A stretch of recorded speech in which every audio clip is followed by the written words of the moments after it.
Their steps paused. The printer whirred and spit out the last sheet like it was nervous for me.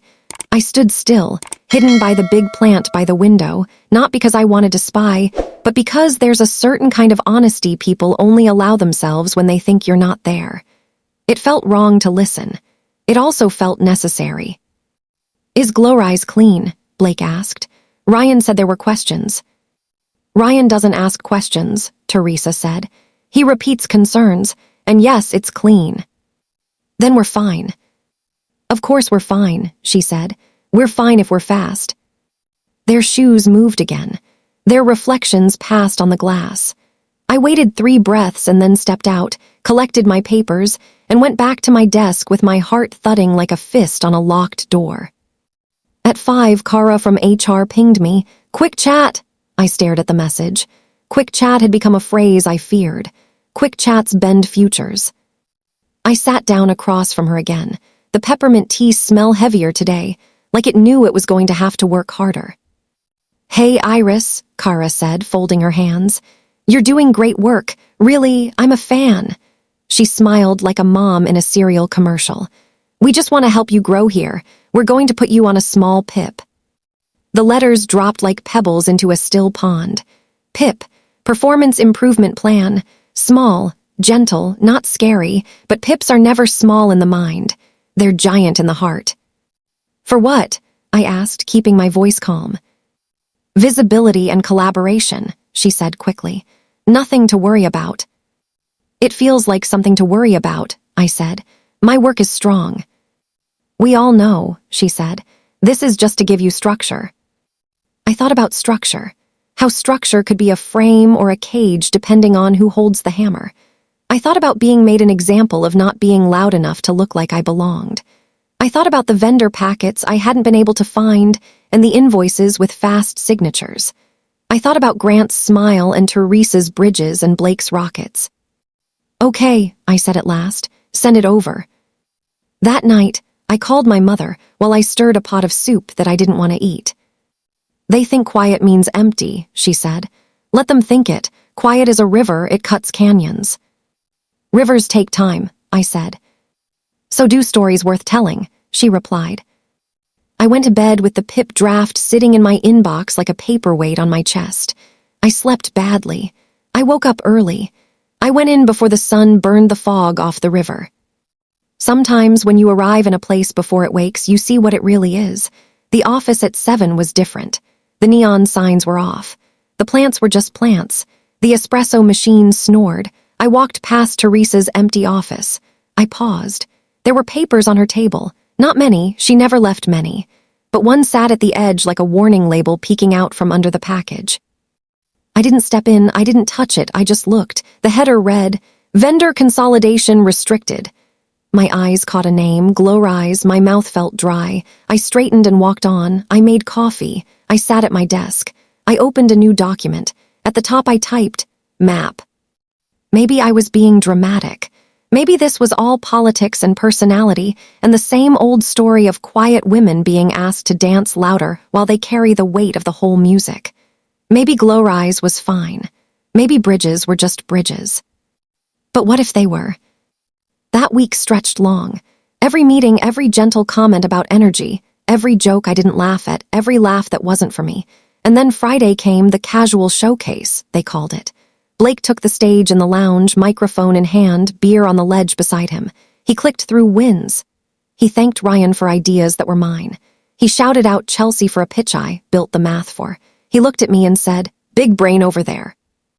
We're gonna get her out front soon. Like I was a prize he might show if I behaved. When he clicked to his last slide, something slid in me too. Not a snap, not a break. A shift. A decision that didn't look like a decision, the way a river decides the rock won't tell it where to go anymore. I smiled, I clapped. And I started keeping receipts. The safe kind. The kind with dates and signatures and just confirming and per our chat. The kind that could build a story true enough to survive a room full of noise.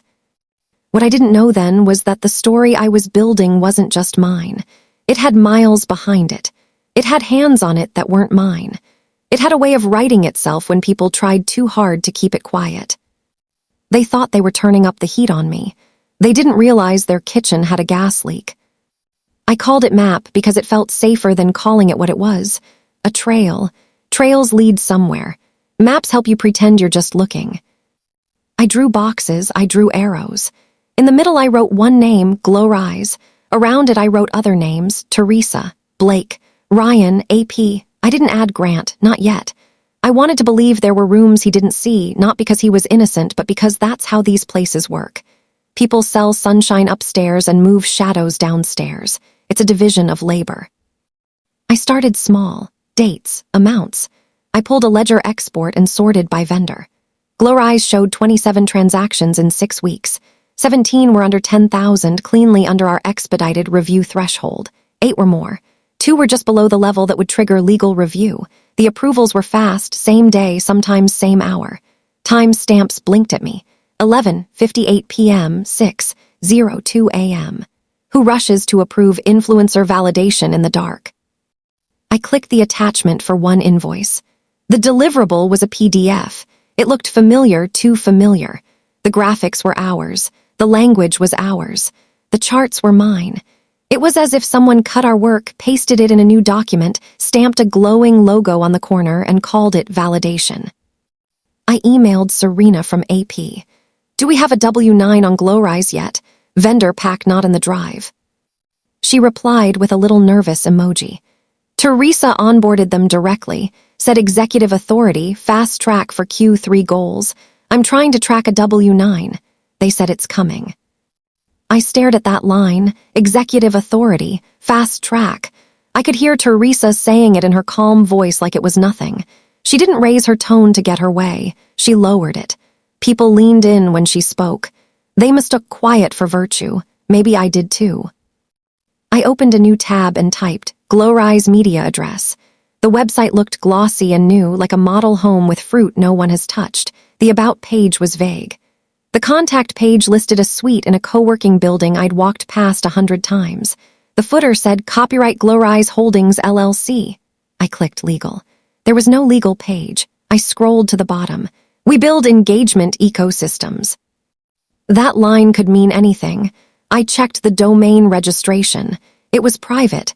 Of course it was private. Lots of companies do that, but something in me didn't like how new it felt. I noted the address. I marked the dates. I sipped my coffee as if caffeine could help me read between the lines. At noon, I found Maya at her desk, a half-eaten apple beside her keyboard, a woman's face in a tab that looked like a prospective hire. You're drawing, she said, eyes flicking to my notebook. Mapping, I corrected, and I told her what I'd seen, careful with my words, careful with my face. She listened the way she always did, fully. She didn't interrupt. When I finished, she let out a long breath. It could be nothing, she said. It could, I agreed. It also could be something. The pattern is convenient. Maya looked at the ceiling, thinking, if it's something, who else sees it? AP's nervous, I said. Serena's careful, but she's been told executive authority, and the approvals are quick. Someone wants it quick. Maya's mouth pressed into a line. You're doing your job. They might not like you doing your job. I smiled with no joy. It's wild that asking for the receipts is the part they call negative energy. Be careful, she said quietly. You know how this goes. The rule is don't ask questions. The rule is don't ask questions we don't want to answer. I sat with that. It was true. In a culture built on feeling big, the quiet question was a storm. They called it slowing down. What they really meant was turning on the lights. I didn't storm. I didn't fight. I made a plan. First, I wrote a memo. I used neutral words. Preliminary risk indicators. Process variance. Vendor due diligence gaps. I bullet-pointed the simple things. Missing vendor packet for Glowrise. Onboarding via executive exception. Fast approvals outside normal hours. Bypass of standard controls. Deliverables duplicating internal materials. Unclear added value. Invoice numbering pattern inconsistent with vendor standard formatting. Additional vendor, Northridge Insights, with similar co-working address. Both vendors appear post Q2 with identical language in proposals. Northridge had popped up while I was digging. I found 5 invoices with the same faint smell, new, vague, signed quickly. Their site used the same template as Glowrise. The copy was different, but not really. It felt like twins in different coats. I didn't accuse, I didn't point at anyone. I attached screenshots. I linked policies. I ended with, recommendation, brief pause on new disbursements to Glowrise and Northridge pending completion of vendor verification. Happy to assist. Then I did something I had to think twice about. I copied HR. Not because I wanted to go over Teresa's head, but because I wanted a record that I had raised this as part of my job. If they were going to make my presence the issue, I wanted my substance on file. I hit send. My heart tried to leave my chest and then, finding no exit, settled into a fast, low drum. Teresa replied 12 minutes later. Thanks, Iris. We're on top of this. Glowrise is a strategic partner. Please route future vendor questions through me. Focus on your PIP goals. Appreciate your diligence. Appreciate your diligence. Focus on your PIP. Like a teacher patting a student on the head for turning in extra credit and then telling her to stop distracting the class. Kara from HR followed with, thanks for the thorough note, Iris. Let us know if you need support getting your visibility goals rolling. Visibility. I scrolled back to my memo. Not one sentence was about visibility. Not one word cared about whether I stood up in meetings or threw a joke around the room to make people clap. I had written about money. I had written about process. I had written about risk, and they had replied with tone. I closed my eyes and breathed. In, out, calm is a weapon if you let it be. After lunch, my access to the vendor folder flickered and then grayed out. I clicked again, thinking it was a glitch. No access, the pop-up said. I pinged it. Hey, can I get access back to vendor due diligence? Doing Q3 reviews. A minute later, a message from Gabe in IT. I didn't know Gabe well.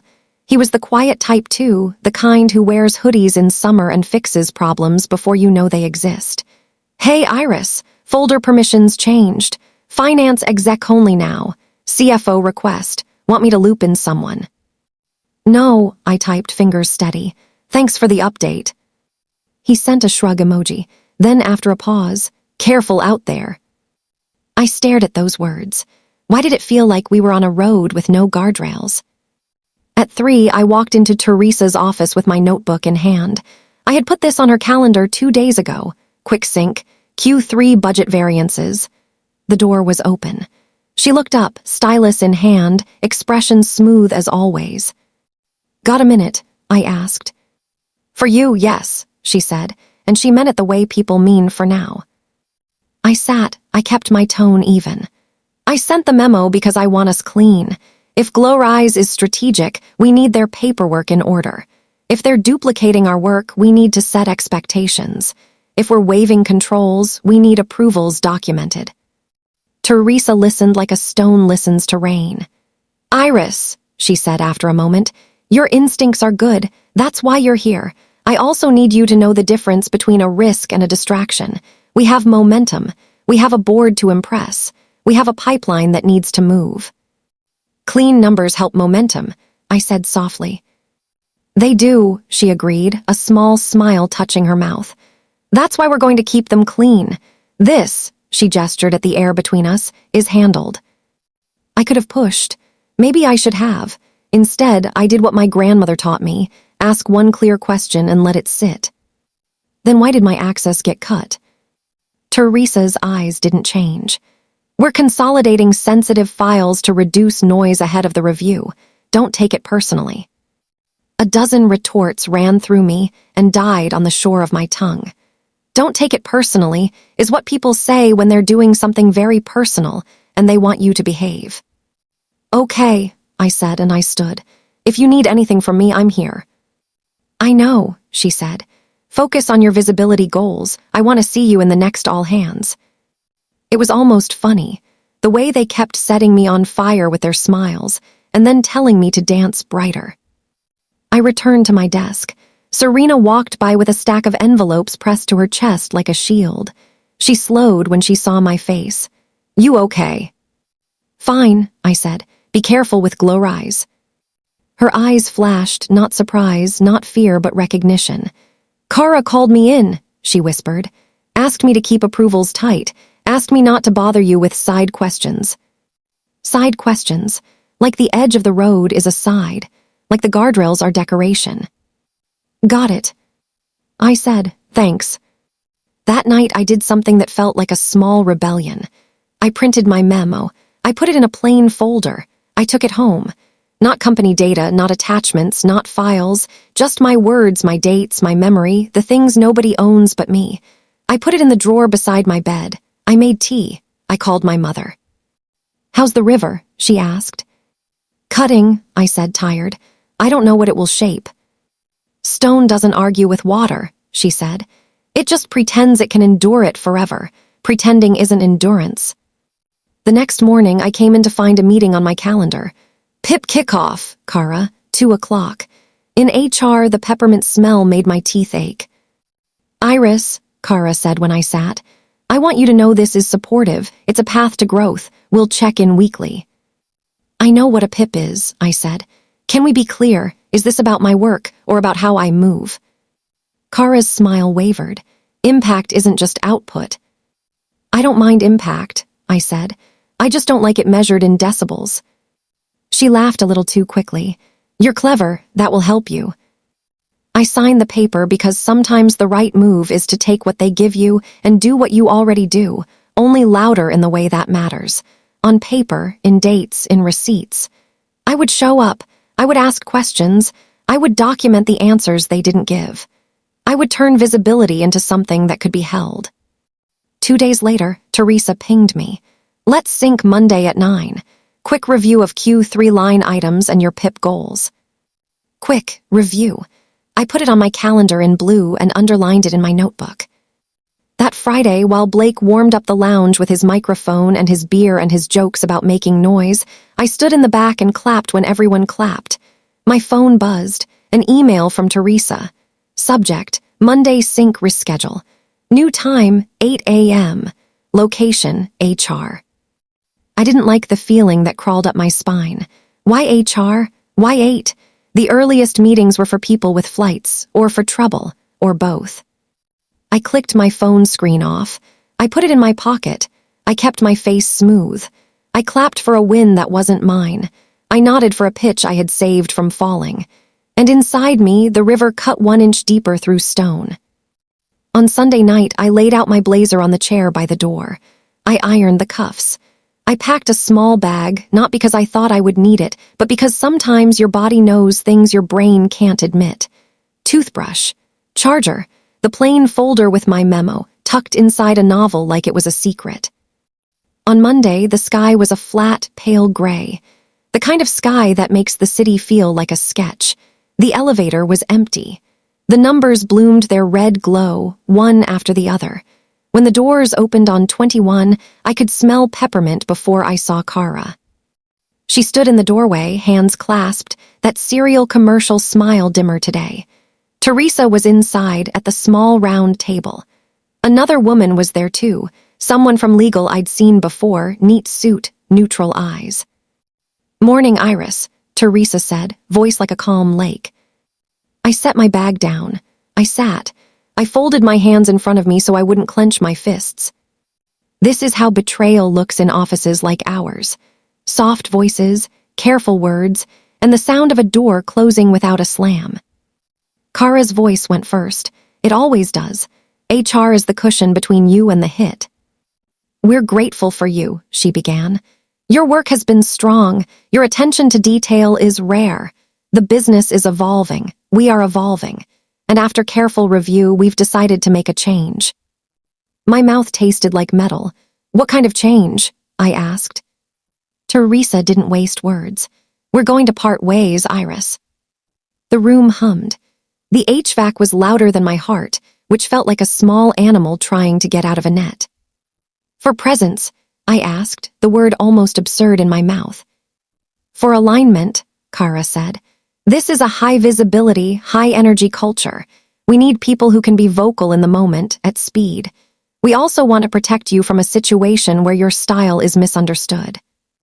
My style. as if I had a wardrobe that offended them. Legal slid a folder across the table. Clean white, heavy paper. "This outlines a separation package," she said.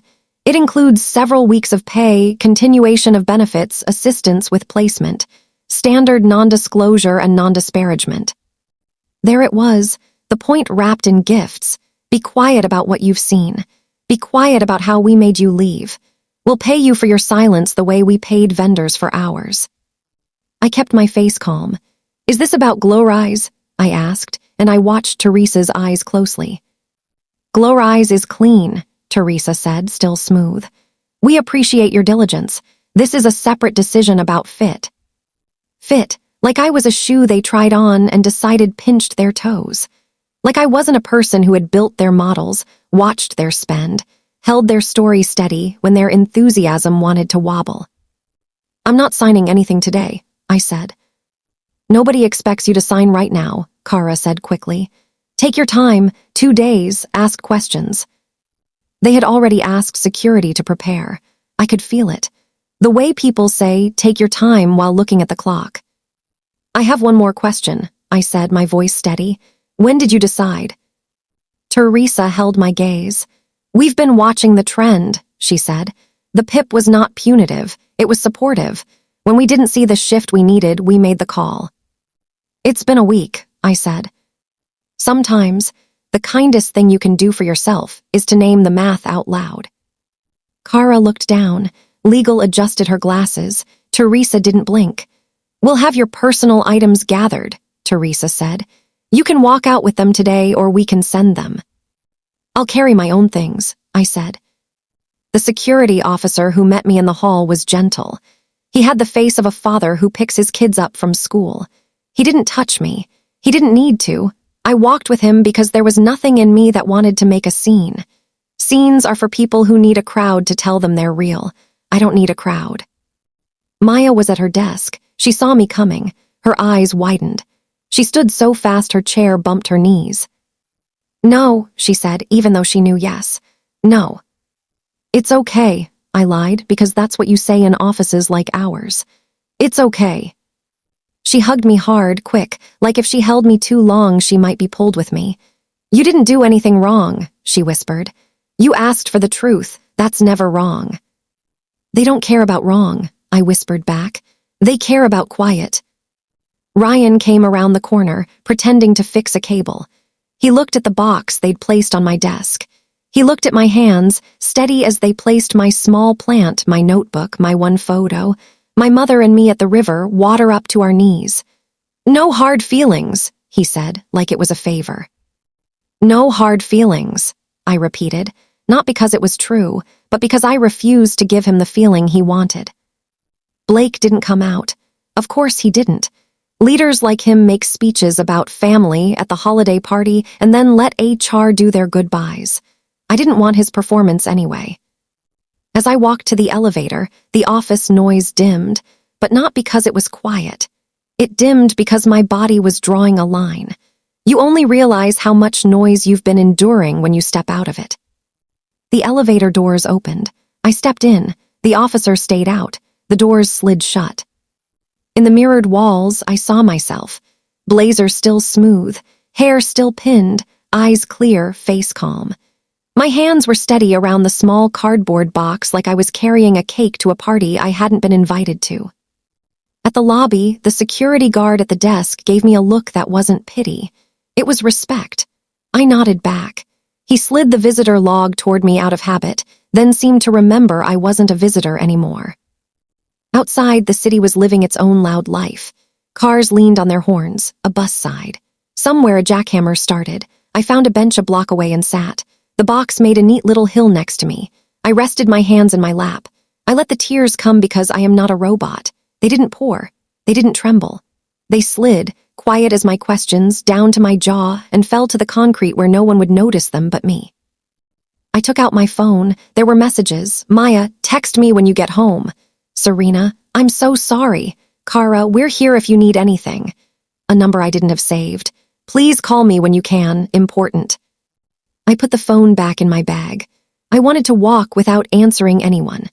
I wanted to be just a person on a sidewalk with a box and a heart and a plan that wasn't a plan yet. When I got home, I put the box on the kitchen table. I watered the plant. I put the photo on the shelf. The quiet of my apartment was kind. I sat on the floor with my back against the couch and let the day sit with me like a heavy animal that would eventually stand up and leave. Later, I opened the separation folder. The language was clean and dry. Mutual disengagement. Severance contingent upon non-disparagement. Non-disclosure of confidential information. No admission of wrongdoing. The number on the check was not nothing. It was also not a price for my voice. I wrote an email to Kara.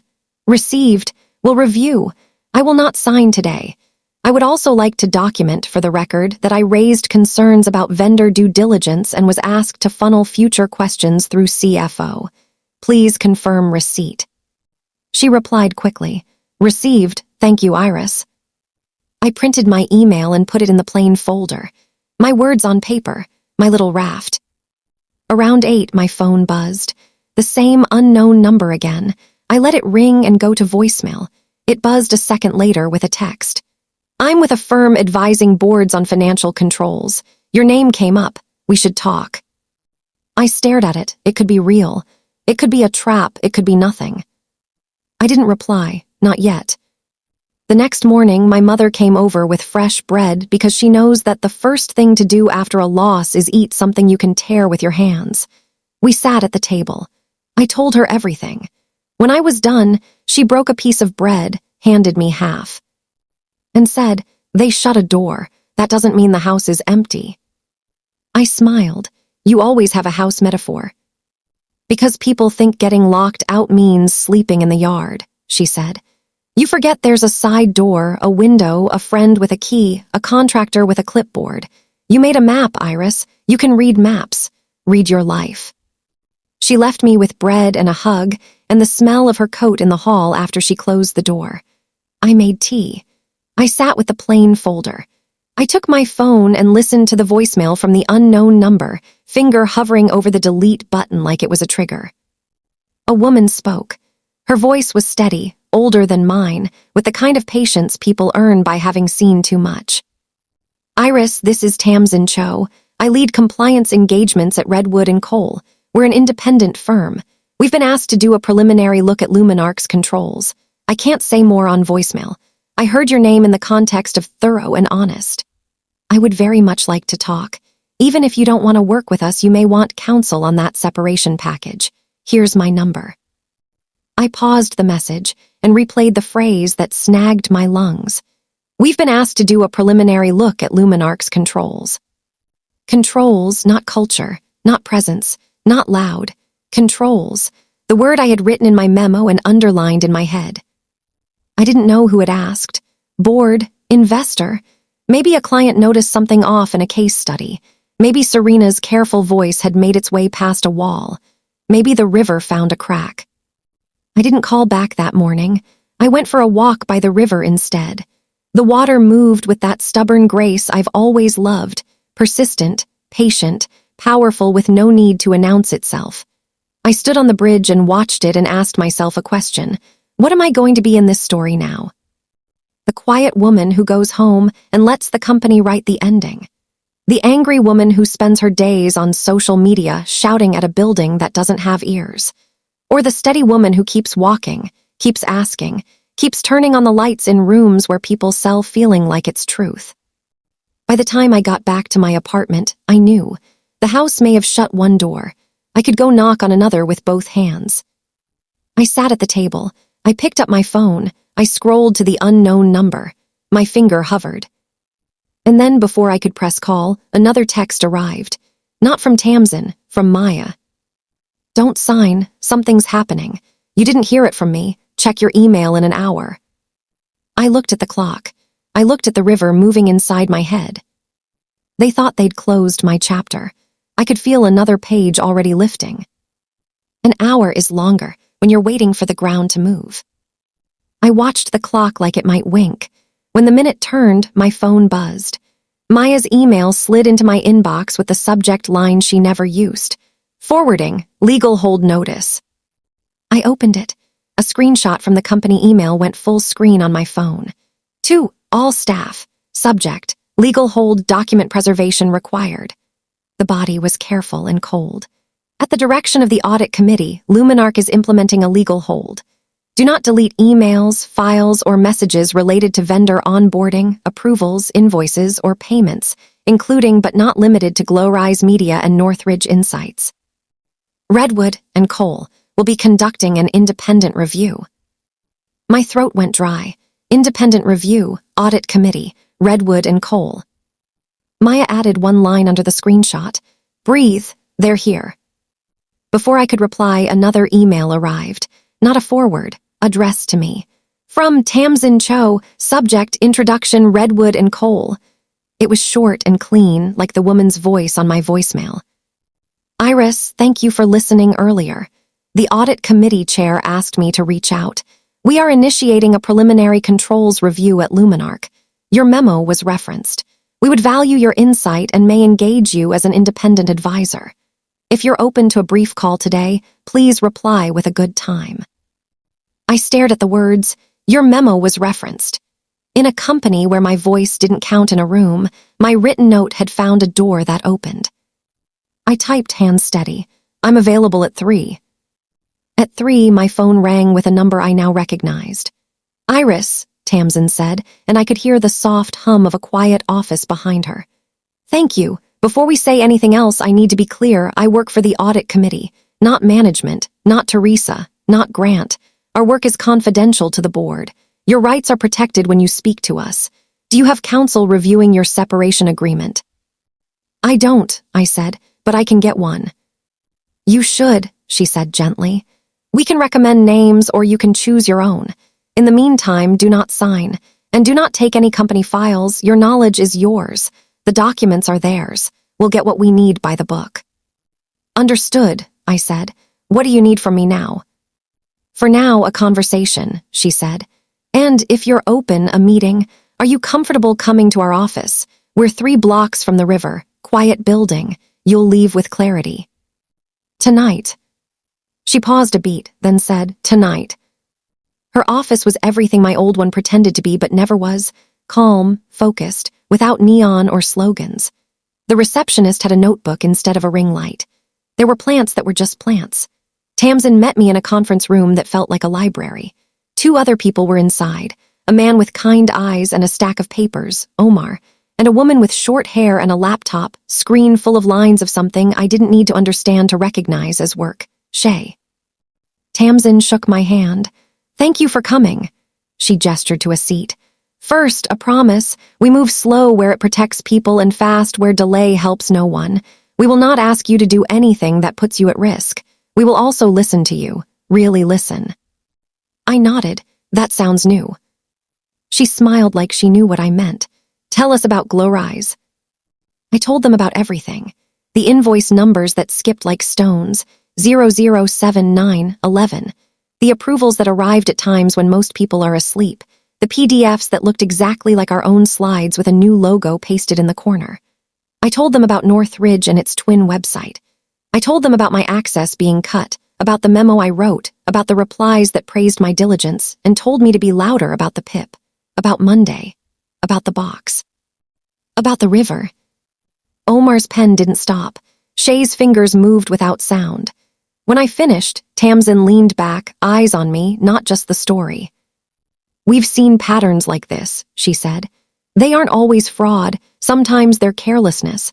Sometimes they're arrogance. Sometimes they're something else. The way to know is to build the timeline and follow what touches the money. The board engaged you because, I asked. A client questioned a line item, she said. They asked why they were billed for validation on a campaign that didn't perform. That question walked to legal, and legal walked to the audit committee. Your memo was the first time anyone inside used the words due diligence gap on paper. That matters. It was strange and sweet to hear that last part. It mattered. What would my role be? I asked. Guiding our map, Tamsin said. You know the systems. You know the way Ryan phrases things when he's skating. You know where Teresa keeps the old policy documents. We can do it without you. We can always do an external review cold, but with you, we avoid weeks of reading the room. We would engage you as an independent advisor. Contract. Paid. You would not be our only source. You would also not be our shield. We stand in front. I thought about the separation package in my kitchen drawer, the smell of peppermint tea in HR, the way Kara said supportive like a spell. My agreement has non-disparagement and NDA language, I said. If I don't sign, I'm fine. If I sign, am I stuck? We'll have counsel review, Tamsin said. But in general, nothing can stop you from speaking to auditors or regulators. That's protected. Even if you had signed, which you haven't, this would be allowed. Still, get an attorney. We can recommend someone who isn't involved with us or them. She slid a card across the table. Danny Keene, Employment Counsel, fair, direct. Tell her we sent you if you want leverage or don't if you prefer clean lines. Omar looked up. One more thing, he said softly. You're going to feel 10 different feelings in the next 2 weeks. Anger will want to lead. Don't let it drive. Let it fuel the car, but keep your hands on the wheel. I laughed, a short, surprised sound that felt like it had been waiting behind my ribs. I can do that. We talked for another hour. The plan was simple in words, hard in work.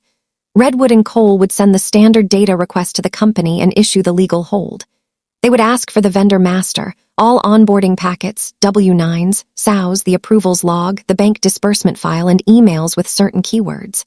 They would interview AP first, then a mid-level in finance, then the people whose names were on approvals. They would save Teresa and Grant for last. They would not go into a room unprepared. They would not accuse. They would ask.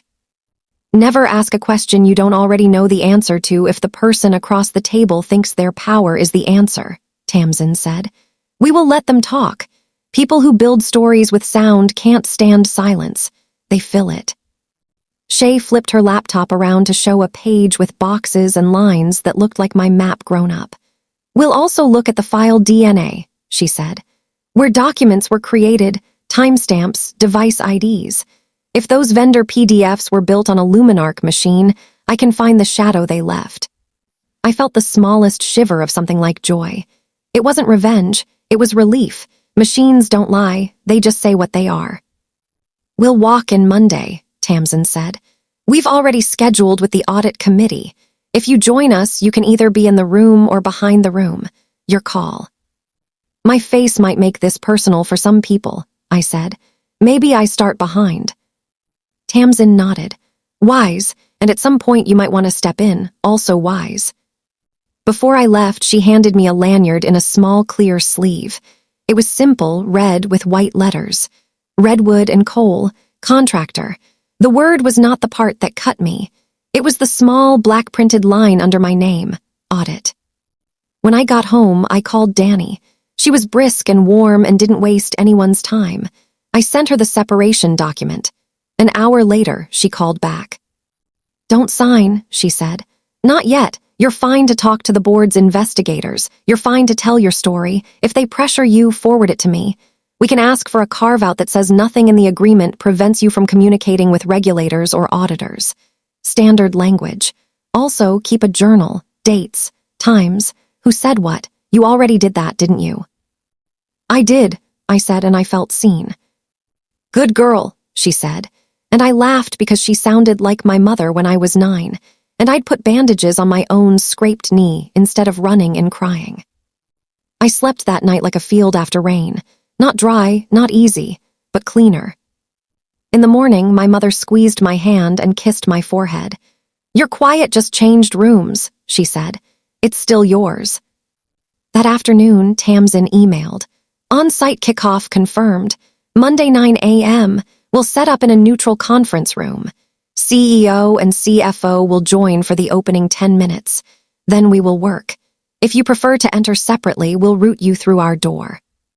I wrote back, I'll be there at 8. Sunday night, I ironed the same blazer I'd worn the day they parted ways with me, not because I needed the armor, but because I wanted to rewrite the story it carried. I put the lanyard in my bag. I stood in front of the mirror and smoothed my hair without pinning it too tight this time.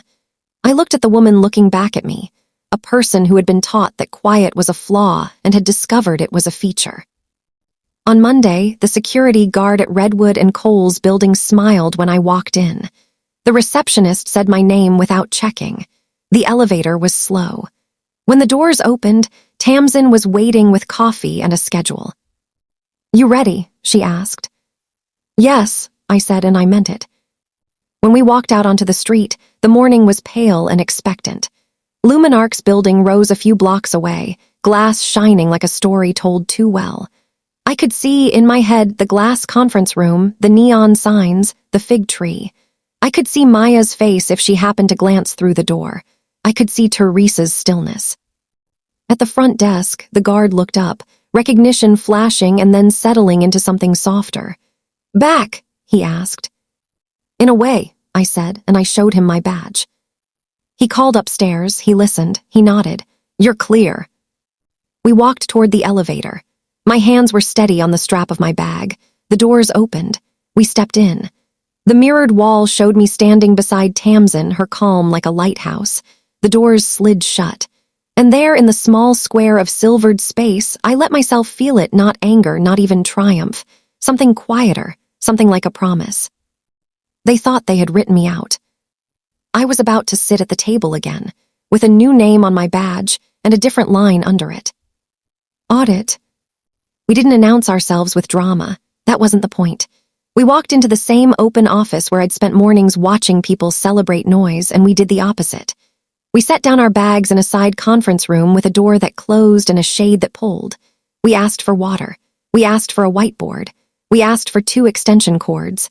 That's how you build a case, 1 cord, 1 pen, 1 question at a time. Grant, the CEO, came at 9 with a face like an airplane pilot, calm, practiced, in control. Teresa was a half step behind him, tablet in hand. Blake hovered in the doorway for exactly 2 seconds and then disappeared like a thought that didn't want to be finished. Kara stood further back than usual, peppermint trailing her. "Thank you for being here," Grant said to Tamsin. "We want this to be quick and quiet." "We want it to be accurate," Tamsin said, her voice friendly and firm. "Quick and quiet are outcomes that follow clean work." Grant nodded. Teresa didn't nod. She watched me, not surprised, just recalibrating me in her head like a piece on a board that had moved when she didn't expect it. "Ms. Park," Tamsin said to Teresa, "thank you for your cooperation in advance. We'll start with accounts payable, vendor master, onboarding files, approvals, and bank disbursements for the past 6 months. We'll also need read-only access to the invoice library. Please have it set up a secure drop to our data room." Teresa's smile was small. "We can provide what's needed," she said. "We'll route all requests through me to keep it organized." "That won't be necessary," Tamsin replied, still kind.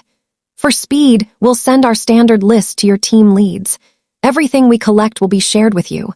If anything is sensitive, we'll handle it appropriately. The audit committee letter is in your inbox and with legal.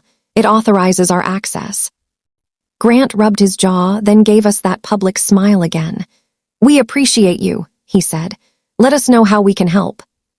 He left. Teresa didn't. She looked at me, and for a heartbeat there was a flicker of something I couldn't read.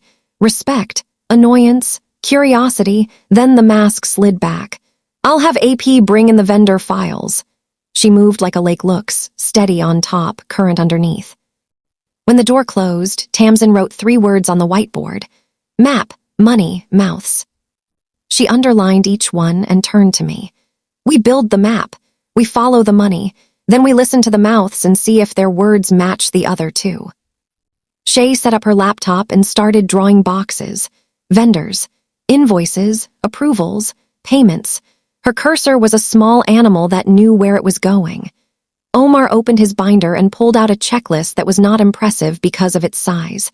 It was impressive because of the space between the lines. He left room like he knew there would be something unexpected to write.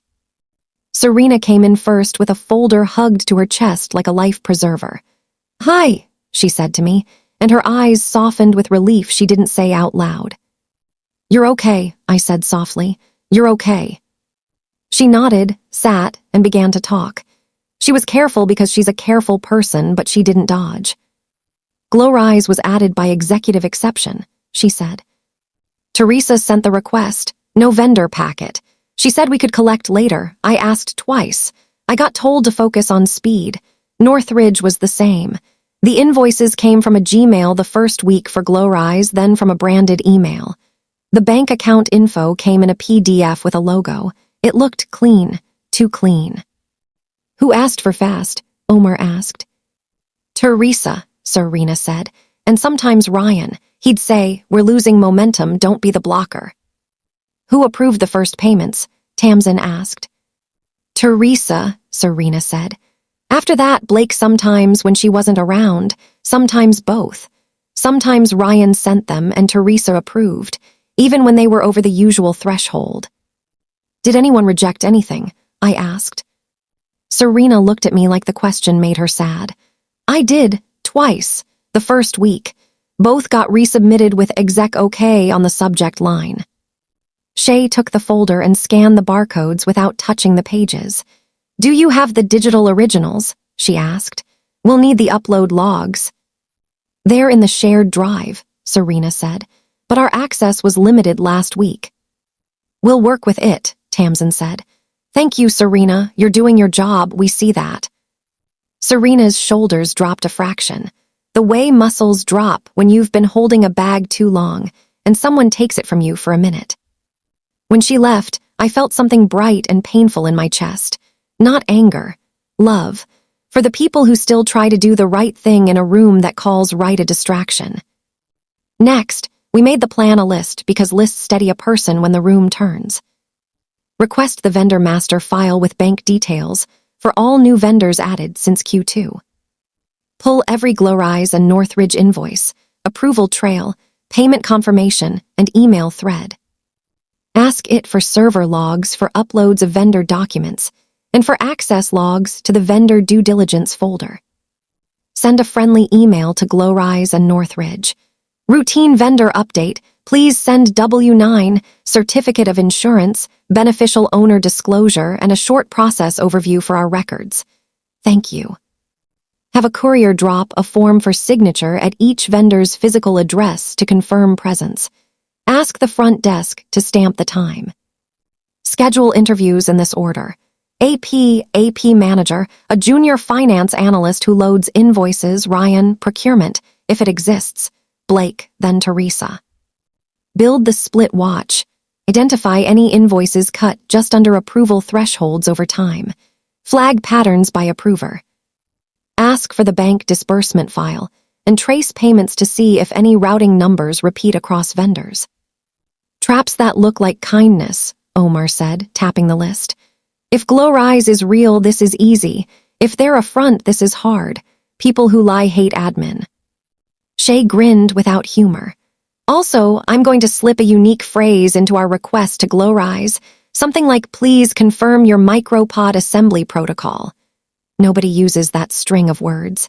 If it shows up in a future internal document, we'll know who fed who. We sent the vendor update emails at 10. At 10:11, Glowrise replied, Happy to help. Please find attached W-9 COI and a brief overview of our validation flow. Shay clicked the W-9. Her eyes lit the way a storm cloud lights when it holds lightning. Look at the PDF info, she said, voice low. She spun the screen toward us. Created 10:09 a.m. Author, default. Creator, LMX Office Suite. LMX, Omar asked. Luminarch's House Suite, I said quietly. It customized it. Lots of our PDFs carry that marker. Shay nodded. Sometimes vendors use our templates, sometimes they don't. I'll cross-check with other vendor W-9s. My guess, this was created on a Luminarch machine, today. That was fast, Tamsin said. Too fast for a vendor that's not sitting next to you. The bank account, Omar asked. Shay opened the bank letter. It was clean, logo routing account. Bank in Delaware, she said. Glowrise Holdings LLC, authorized signer, D-Rel. D-Rel, I repeated. My mind turned the letters. Rel. Rearranged, it looked like Rel could hide a clue, but I told myself not to jump. Not yet. We'll run the name. At 10:26, our courier pinged from the co-working address. No dedicated office, the note said. Mailboxes are virtual. Front desk says Glowrise does not have a suite. We can leave forms in a general bin. We didn't leave the forms. We don't feed bins. Ryan's interview was at noon. He came in with brightness turned up like a stage light set too high. Guys, he said as if we were already friends. What a day. Crazy, right? Crazy, Tamsin agreed pleasantly. We'd love to understand your wins with Glowrise. Wins, plural, he grinned. He talked fast, the kind of fast that tells you he thinks speed defeats gravity. They're amazing. They validate our pods like in real time. They'll give us a pulse check, we adjust, boom. ROI goes up, it's a vibe. How did we find Glowrise? Omar asked, carefully casual. Mutuals, Ryan said. The scene is small, people know people. Who introduced them? I asked, keeping my voice soft. He flinched when he saw me like he had forgotten I existed. Oh, he recovered. I think Blake or maybe Teresa. We had a few options, we picked them because they were fast. Fast is good, Tamsin said. Who managed the sow? Teresa, I guess, he said. I don't touch the boring stuff. He smiled like he'd just told a fun joke. Do you have any deliverables from Glowrise? Shay asked. We'd love to see how they format things so we can align. Totally, he said and forwarded a folder link. Shay opened it. The documents were pretty. They were also familiar. She zoomed into a chart. The axis labels, the color coding, the unique little typo I always fixed in the template, but someone else liked to keep. There it was. The influencer micropod, validation flow diagram had a tiny dot over a J that only our font map had. Shay sent me a glance. I nodded once. We didn't say it out loud, not yet. Thank you, Ryan, Tamsin said, standing, signaling the end. You've been helpful. He reached for the door, then turned back, tone careful. Hey, just so we're clear, this isn't like a witch hunt, right? We move fast here. We don't want the vibe to get, negative. We're here for accuracy, Tamsin said, same phrase, same calm. Accuracy helps everyone. After Ryan left, we sat with the quiet. It wasn't empty, it'd wait now. At one, Blake walked in like he owned the weather. He smiled only with his teeth. Heard you're cleaning house, he said, dropping into a chair. We're checking locks, Omar said. Blake launched into a speech about growth and speed and market share and not getting left behind, the kind of monologue men deliver when they're used to applause. He called me our numbers wizard and said, we were gonna make her a star, like he was telling his own defense. Tell us about Glowrise. Tamsin said when he paused. Great partner, he said. All heart, all hustle, the kind of crew you want in the trenches. Who introduced them? Tamsin asked again, simple, same question, different mouth. Teresa brought them in, he said without even pretending to think. Executive partnership.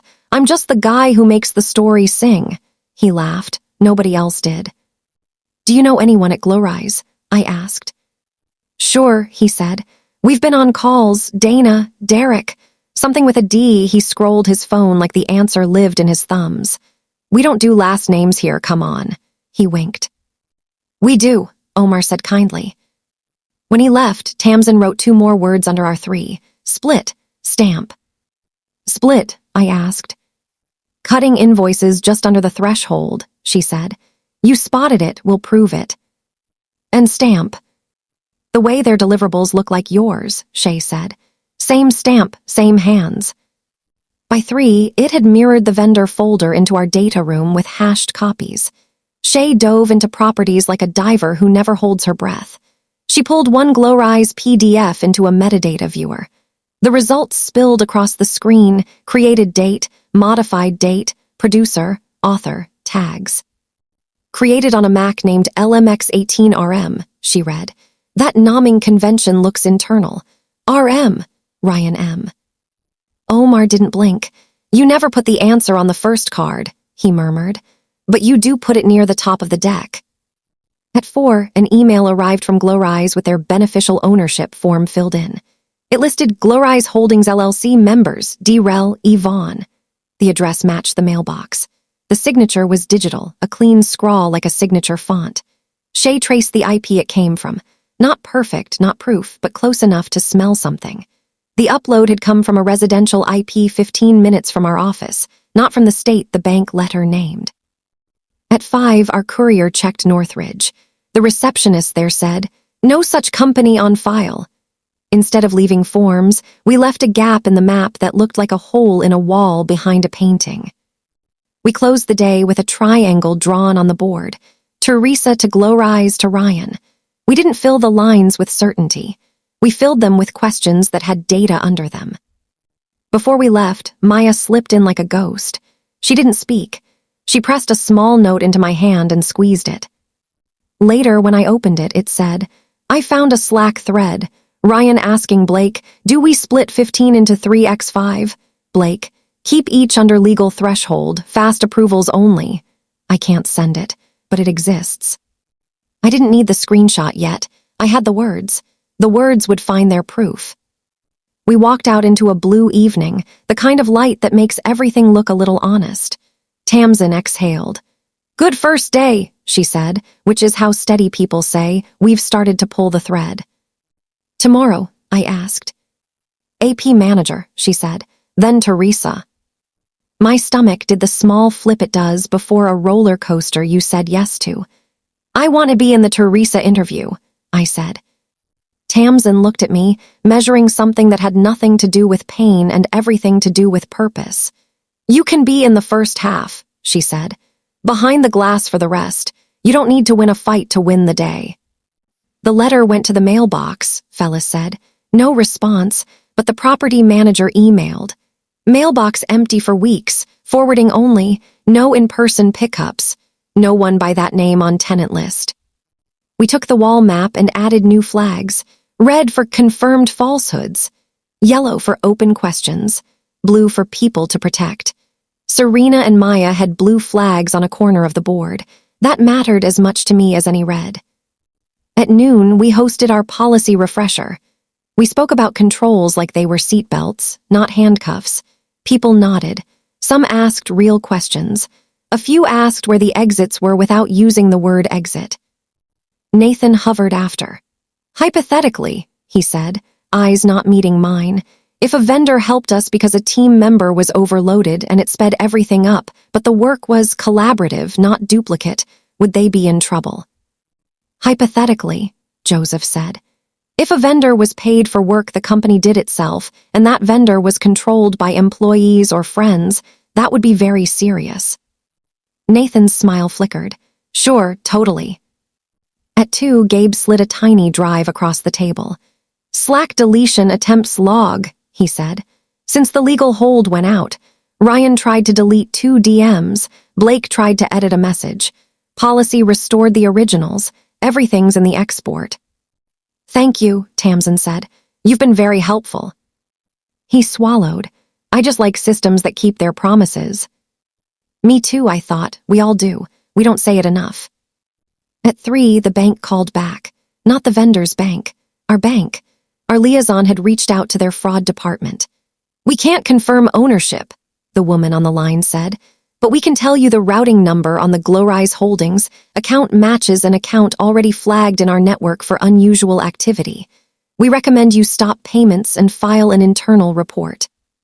Phyllis wrote it down in a sentence that would stand up in any room. Aaron added the routing number to a cross-check. It matched Northridge's routing number. Different account. Same bank. Same branch. At 4, Tamsin spoke with Dana, the audit committee liaison. "Interim update," she said on speaker. "We have sufficient to freeze related payments. We recommend suspending Blake and Ryan pending review of their conduct and access to systems. We recommend Teresa be restricted from admin override. We will present a report in 48 hours. We'll need the board tomorrow at 9. Dana's answer was the kind that says the house is finally listening to the fire alarm. "Do it," she said. "I'll convene the committee. Consider this a formal directive." Joseph called Luminarch's counsel. He was calm. He always is. "On behalf of the audit committee, we request immediate administrative leave for Mr. Rourke and Mr. Simmons, revocation of Ms. Park's admin override privileges, and a stop on all payments to Glowrise, Northridge, or any vendor linked by routing or beneficial ownership to those entities. We will send this in writing. The letter went out at 4:15. At 4:23, HR sent back a message. Acknowledged, exec team notified, actions underway. I imagined Blake reading that email, his face finally out of showtime. I imagined Ryan staring at his screen, Slack open, messages he couldn't delete pinned to his eyes. I didn't feel joy. I felt something harder and cleaner, relief. At 5, I stood by the window and watched the river turn silver. The city leaned into night. People went home to their kitchens and their stories. My mother texted me a heart and a photo of soup warming on her stove. "When you arrive," she wrote, "I'll feed you." Before we left, Tamsin looked at me across the table. "Tomorrow," she said, "we present." "Do I speak?" I asked. "You can," she said, "or you can sit and let your work do it. We won't force you to narrate your own wound, but your voice is strong even when you use it for one sentence." I thought of that first day in the elevator, my eyes tired in the mirror, my mouth quiet because I had learned it could save me. I thought of Kara's peppermint tea smile, of Teresa's smooth tone telling me not to make this a thing. I thought of the word they used to push me out, alignment. "I'll say one sentence," I said, "and it will be enough." We packed. Phyllis slid the Slack thread into a blue folder, not a red one. "We don't gloat," she said, half to herself. "We show." Aaron saved his scripts. Joseph printed the interim letter on paper that felt like it had been waiting for this job. On my way out, I passed Maya. She didn't speak. She picked up a sticky note and wrote one word and handed it to me. "Steady." I put it in my notebook between the map and the list of names. I refused to let the story hurt. The elevator doors opened. The mirrored walls held me and my badge and my face, and the promise I'd made to myself the day they parted ways with me in that peppermint room. Quiet is not absence. It is power you don't lend to people who haven't earned it. Tomorrow, a boardroom, a map on a screen, a river under glass, and my one sentence placed like a key in the lock they thought I would never find. The boardroom looked the same as it always had. Glass walls, a city view, chairs too sleek to be comfortable, but the air wasn't the same. It had a weight now. It felt like rain that finally decided to fall. Dana from the audit committee sat at the head of the table, papers neat, pen still. 2 other board members I'd only ever seen in photographs had joined by video, their faces framed by tidy home offices. Grant was there, jaw tight. Kara stood near the wall, peppermint smile gone. Teresa took her seat, not at the head, not at the foot, right where she always sat, like a stone in a river that thinks it's not moving because it's so practiced at resisting.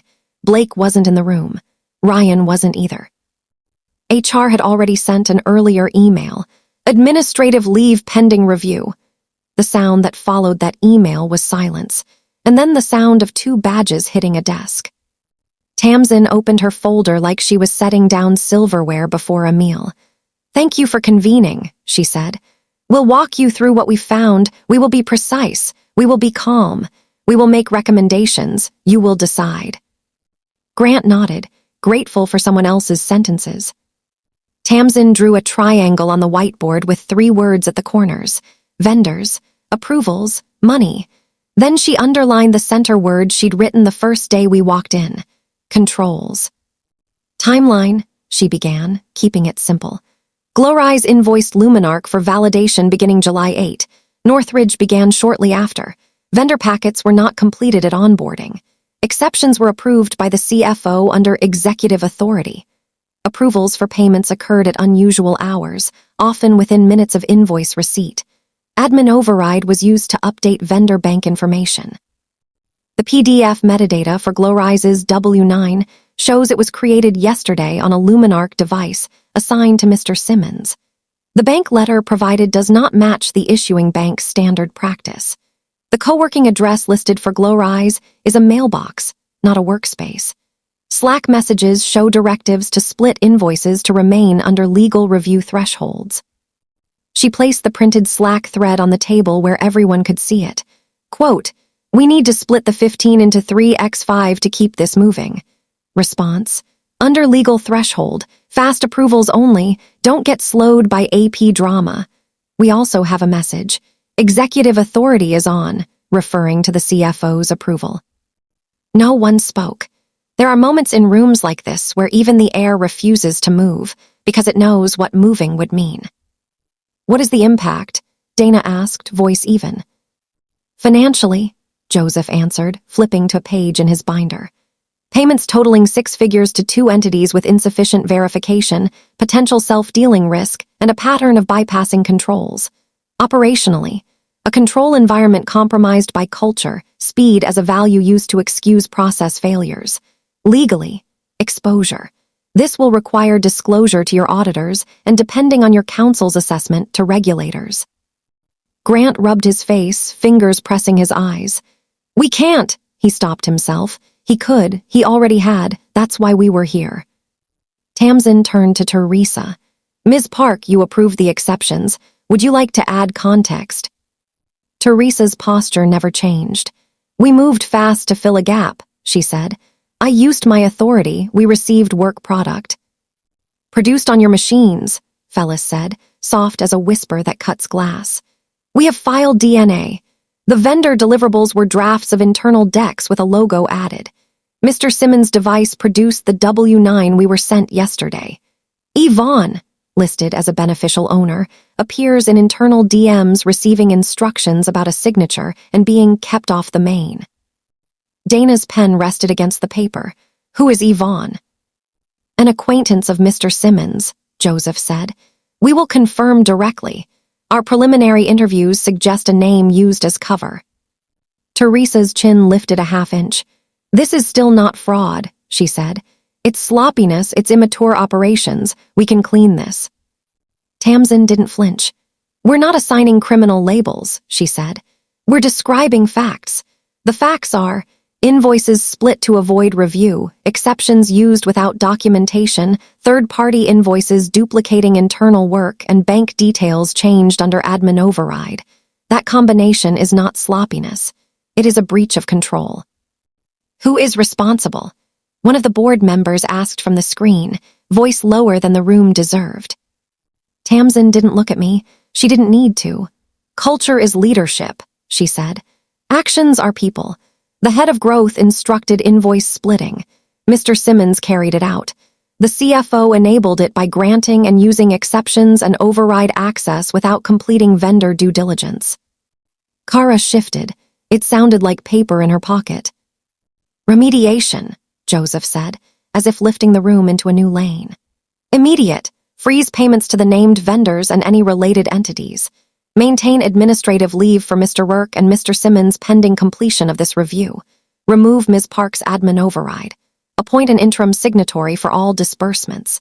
Convene an independent committee to evaluate any potential client impact and issue refunds where warranted. Disclose to your external auditors. Consider self-reporting to relevant authorities after counsel's assessment. Install a whistleblower hotline routed to the audit committee. Prohibit executive onboarding exceptions, absent full packet and dual signatures. Also, Phyllis added, train on what white labeling is and is not. The board member on the screen, the one with the careful eyes, leaned in. Ms. Park, he said, why did you cut off access to the due diligence folder for the person who raised the signal? Teresa's eyes didn't move. To reduce noise, she said. I felt Tamsin's glance land on my shoulder. That was my sign, one sentence. I kept my voice steady. When I asked for the packet, I said, my access was cut. The numbers kept talking anyway. The room went still. The quiet didn't feel like fear. It felt like respect catching up. Dana placed her pen down. Thank you, Iris, she said. That will be the last we ask of you today. I nodded. My one sentence had landed. It didn't need to be more. It was a key in a lock. It turned. Dana faced the room. This committee instructs the following, she said, voice like a chord struck on a well-tuned instrument. Effective immediately, suspend Mr. Work and Mr. Simmons. Freeze payments to Glowrise, Northridge, and any affiliates. Remove admin override capabilities from the CFO and any non-it account. Appoint an interim controller to co-sign disbursements. Retain Redwood and Cole to complete the review and recommend long-term controls. Prepare communications for affected clients. Legal will confer with external counsel tonight. Ms. Park, you are relieved of your override authority and placed on leave pending completion of the review. Grant inhaled as if the room had just gone underwater. Teresa, he said quietly, and the use of her first name was heavier than a shout. Teresa didn't look at him. Her eyes found Dana's. Understood, she said. Any questions? Dana asked, businesslike. 2, Tamsin said. Gabe and it should be looped in to enforce the permissions changes. And 1 courtesy, we will interview E. Vaughn and verify beneficial ownership. In the meantime, please instruct HR to remind staff that interview content is confidential and retaliation will not be tolerated.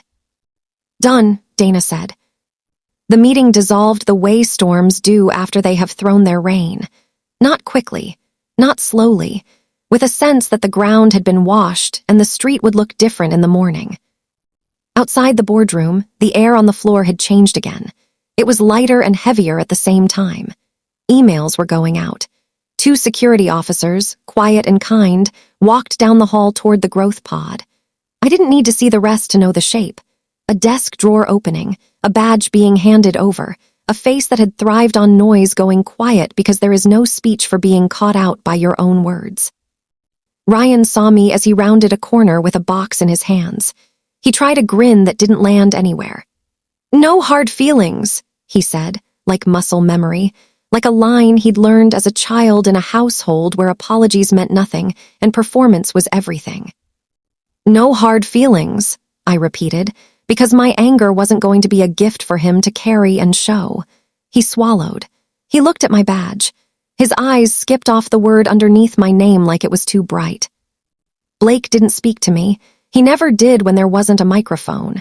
He walked past with his chin up like a man leaving a stage he thought he owned.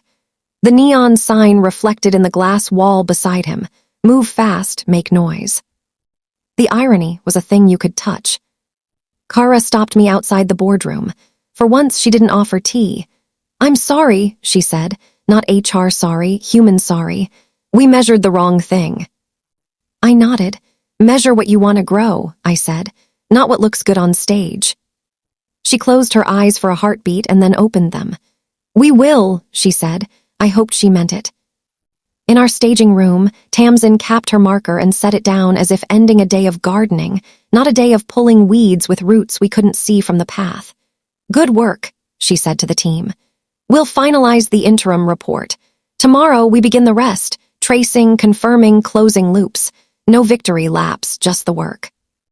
I took the elevator down alone. In the mirrored wall, my face looked like a bridge again, not triumphant, built, useful, holding. On the sidewalk, the city was its own kind of honest. A bus hissed. A cyclist rang a bell. A couple argued softly about which way to walk. I stood in the thin shade of a tree and let the day wash through me. Then I took out my phone and called my mother. It rained, I said. She knew what I meant. Does the river look different? A little, I said, and a lot. Come for soup, she said. I'll leave the door unlatched. I walked. I didn't feel like I had destroyed anything. I felt like I had exposed something that was already broken and made room for it to be made right. Those are not the same. Only one of them heals. The days after the boardroom felt like the morning after a storm. Leaves stuck to everything, branches on the ground, air that smells clean and a little like loss. Redwood and Cole did what they promised. No gloating, no speeches, just work. We finished the report. It was clear and plain like a road sign. It said what happened. It said how to fix it. It said who held the keys when the door was opened wrong. Counsel reached out to E. Vaughn. His name was Evan. He didn't work in marketing. He wasn't a vendor. He was a friend of a friend with a decent signature who had let Ryan use his name on a form as a favor. He thought it was a harmless shortcut. When Joseph explained the weight of a signature, Evan's voice went small on the phone. He agreed to a statement. He handed back the pen that had put his initials on a story that wasn't his. The bank's fraud team flagged the Glowrise account and opened their own review. Payments were stopped. Funds still in process were clawed back where possible. A A client who had asked the right question received a call from Grant offering a refund and an apology. Their silence on the other end wasn't angry. It was disappointed. Sometimes that's worse. HR sent a company-wide note. "We are implementing new control procedures," it read. "We will hold office hours with audit to answer questions. We are also announcing a whistleblower channel that goes directly to the audit committee." The email didn't say my name. It didn't have to. People knew. You can feel a story under the floorboards even if nobody lifts a plank. Teresa resigned 2 mornings later. The email said to pursue new opportunities. That's what these emails say. The truth was simpler. She was done here. An interim controller stepped in. AP got breathing room. Paul's frown eased. Serena's hands shook less when she typed. Gabe slept for a full night without his phone under his pillow. Blake posted a longer note on his private social account about new chapters and big energy to the next build. Ryan went quiet. The growth pod replaced the neon sign with a blank wall and a plant that needed water. Symbolic, maybe. Real, also yes. Tamsin walked me through the final slide of our report before the board meeting that closed our week. "Remediation plan 90 days, she said, tapping each bullet. "Dual approvals for vendor onboarding. No exceptions without full packets and council sign-off. Procurement reinstated as a function, not a sometimes. Admin override retired to it only with dual authentication and an audit trail. Monthly control testing. Training that explains why controls are not a tax on speed, but a guardrail against collapse." "Guardrails, not cages," I said. "Exactly," she replied. At the board meeting, Dana thanked us. "I don't say this lightly," she added. "You saved us from a deeper wound." I didn't look at the faces on the screen or the hands flipping pages. I looked at the map we had drawn and then cleaned up until it was something anyone could follow. It was not art. It was not revenge. It was a path back to integrity.